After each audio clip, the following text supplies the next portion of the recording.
अमित, अरे बाबूजी उठे नहीं क्या अभी तक? टाइम पर दवा नहीं लेने से उनकी तबीयत बिगड़ जाती है। अमित, जरा देखोगे क्या उनके कमरे में जाकर?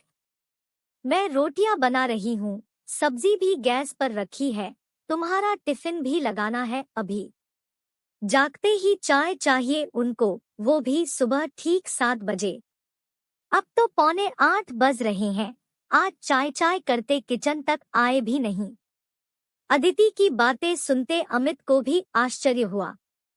बाबूजी आज अभी तक उठे क्यों नहीं? वो तुरंत उनके कमरे में गया।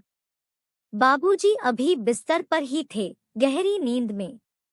अमित ने उन्हें आवाज दी, बाबूजी उठिए, 8 बजने को आए। आज चाय नहीं पीनी क्या? कोई जवाब न पाकर अमित ने उन्हें हिलाया और जगाने की कोशिश की, लेकिन उनके एकदम ठंडे पड़े शरीर के स्पर्श से वह चौंक गया और चीखा, अदिति अदिति इधर आओ जरा। देखो बाबूजी उठ नहीं रहे हैं। रोटी बेलना छोड़ सब्जी की गैस बंद कर अदिति तेजी से बाबूजी के कमरे में पहुंची। अमित को कुछ सूझ नहीं रहा था। बोला, अदिति देखो बाबूजी उठते नहीं हैं। अदिति ने भी कोशिश की मगर बाबूजी न जागे। उसकी आंखों से अश्रु बह निकले, फिर खुद को मानो सांत्वना देती हुई वह बोली, जरूर रात की दवाओं के असर से गहरी नींद में है। ठहरो मैं डॉक्टर को फोन करती हूँ। अदिति ने बाबूजी के रेगुलर डॉक्टर को कॉल किया। हेलो डॉक्टर साहब, मैं गीता बोल रही हूँ। डॉक्टर, हाँ गीता बोलो। बाबूजी तो ठीक है ना? परसों ही तो उन्हें चेक किया था, बीपी बढ़ा हुआ था, इसलिए मैंने दवाई भी चेंज कर दी है। अदिति, डॉक्टर साहब बाबूजी उठ नहीं रहे, प्लीज आप जल्दी घर आएंगे क्या? डॉक्टर, हाँ हाँ मैं तुरंत आता हूँ। 10 मिनट में डॉक्टर साहब आ गए। बाबूजी को चेक किया, फिर अमित की पीठ पर सांत्वना की थपकी देते हुए बोले, सुबह सुबह ही डेथ हुई है इनकी, बीपी ही इन पर भारी गुजरा। मैं डेथ सर्टिफिकेट बना देता हूँ। डॉक्टर की बात सुन अदिति हिचकियां ले लेकर रोने लगी। डॉक्टर ने उसे कहा, गीता जन्ममरण हमारे हाथ में थोड़ी होता है, और फिर उम्र भी तो हो गई थी इनकी, होनी को कौन टाल सकता है? फिर अमित की ओर देखते हुए बोले, मैं तो कहता हूँ अच्छा ही हुआ जो तकलीफ से निजात पा गए। अल्जाइमर रोग बहुत तकलीफदेह होता है, खुद पेशेंट के लिए भी और उसके नाते रिश्तेदारों के लिए भी। डेथ सर्टिफिकेट पर उनका नाम क्या लिखूं?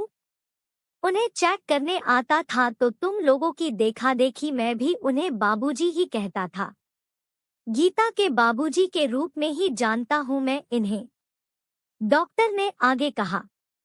थोड़ी देर के लिए अमित और अदिति सकपकाए से एक दूसरे का मुंह देखने लगे, फिर गीता ने चुप्पी तोड़ी और डॉक्टर से बोली, डॉक्टर साहब मेरा नाम गीता नहीं अदिति है। पिछले 10 सालों से मैं बाबूजी के लिए गीता बनी हुई थी। डॉक्टर, क्या मतलब? अदिति, कोई 10 साल पुरानी बात है डॉक्टर साहब, मैं सागभाजी लेने सब्जी मार्केट गई थी। खरीदारी के बाद जब मार्केट से बाहर आई और किसी खाली रिक्शे की तलाश में इधर-उधर देख रही थी, तभी गीता गीता पुकारते एक बुजुर्गवार मेरे करीब पहुंचे और मेरी बाह पकड़ मुझसे बोले, गीता, अरे मुझे अपना घर ही नहीं मिल रहा। कब से मैं यहाँ खड़ा हूँ लेकिन किधर जाऊँ कुछ समझ ही नहीं आ रहा। अच्छा हुआ तू आ गई, चल अब घर चलें। बुजुर्गवार किसी अच्छे घर के लग रहे थे, दिखने में भी और कपड़ों से भी। मेरा हाथ थामे बोलने लगे, गीता चल जल्दी, मुझे कब से भूख लगी है। मुझे समझ नहीं आ रहा था कि मैं क्या करूं। बुजुर्गवार की स्नेहमयी मीठी वाणी सुन सोचा कि उनको घर ले जाती हूँ, कुछ खिलाकर शांति से उनका एड्रेस पूछती हूँ और फिर उन्हें उनके घर छोड़ आती हूँ। आता रिक्शे पर हम दोनों घर आए। घर पहुँचते ही बुजुर्गवार बोलने लगे, गीता जल्दी खाना दे, बहुत भूख लगी है। मैंने जल्दी से थाली में उन्हें उपलब्ध भोजन परोसा तो कई दिनों के उपवास से जैसे वे तेजी से खाने लगे। भरपेट भोजन के बाद मैंने उनसे पूछा, बाबूजी आप कहाँ रहते हो? याद है क्या आपको? चलो मैं आपको आपके घर छोड़ आती हूँ। बुजुर्गवार बोले, अरे गीता, यही तो है अपना घर। मुझे कुछ सूझ नहीं रहा था। फिर वे बाहर सोफे पर ही सो गए। शाम को अमित के घर आने पर मैंने सारा किस्सा सुनाया। फिर अमित के कहने पर हमने न्यूज़पेपर में गुमशुदा वाले पृष्ठ पर और टीवी के गुमशुदा वाले कार्यक्रम के माध्यम से बुजुर्गवार का एड्रेस और नाते रिश्तेदारों का पता करना प्रारंभ किया। अमित ने पुलिस थाने में भी बुजुर्गवार की जानकारी दी। पुलिस ने कहा, कुछ पता चलने पर खबर करेंगे। तब तक बुजुर्गवार को अपने घर पर रखो या तुम्हें दिक्कत हो तो उन्हें सरकारी वृद्धाश्रम अथवा अस्पताल में दाखिल करवा दो। गीता गीता पुकारते वे मेरे आगे पीछे घूमा करते। गीता आज भिंडी की सब्जी बना, आज बेसन के भजिए वाली कढ़ी बना, आज हलवे की इच्छा है, ऐसी फरमाइशें किया करते। उनकी बातें, उनका अपनापन देख सुन मेरा मन भर भर आता। बड़े हक से वे मुझे हर बात कहते जो मुझे भी बहुत भाता। हफ्ता गुजर गया लेकिन उनका कुछ पता नहीं चला। उनसे कोई हेल्प नहीं मिलती लेकिन घर में रह रहे एक बुजुर्ग का अस्तित्व हमें खूब अच्छा लगने लगा। उनके लिए कुछ करना हमें खूब भाता। मैंने और अमित ने निर्णय लिया कि हम उन्हें कहीं नहीं भेजेंगे, अपने घर पर अपने साथ ही रखेंगे।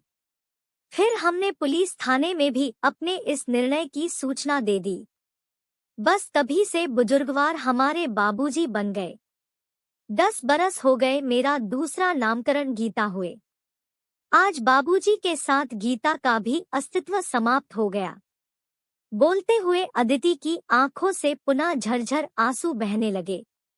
अदिति से सारा किस्सा सुन डॉक्टर निशब्द हो गए। थोड़ी देर बाद बोले, इतने सालों में मुझे जरा भी महसूस नहीं हुआ कि ये तुम्हारे पिता नहीं बल्कि कोई गैर है। सच कहूं तो अल्जाइमर बड़ा गंभीर रोग है। आजकल वृद्ध लोगों में यह समस्या बढ़ती ही जा रही है। आज के दौर में खुद की औलादें अपने माता पिता को साथ रखना पसंद नहीं कर रही। पैसे प्रॉपर्टी वसूली कर वृद्ध माता पिता की जवाबदारी से मुंह मोड़ लेने का चलन समाज में बढ़ गया है। दिनोंदिन वृद्धाश्रमों में भीड़ बढ़ती ही जा रही है। लेकिन इसी समाज में आप जैसे लोग भी हैं, यह मेरे लिए बेहद आश्चर्य का विषय है। फिर डॉक्टर साहब खामोश हो गए। उन्होंने अमित और अदिति की पीठ पर प्यार और सांत्वना भरी थपकी दी। फिर बाबूजी का डेथ सर्टिफिकेट उन्हें सौंपा और डबडबाई आंखों से घर के मुख्य द्वार की ओर बढ़ गए।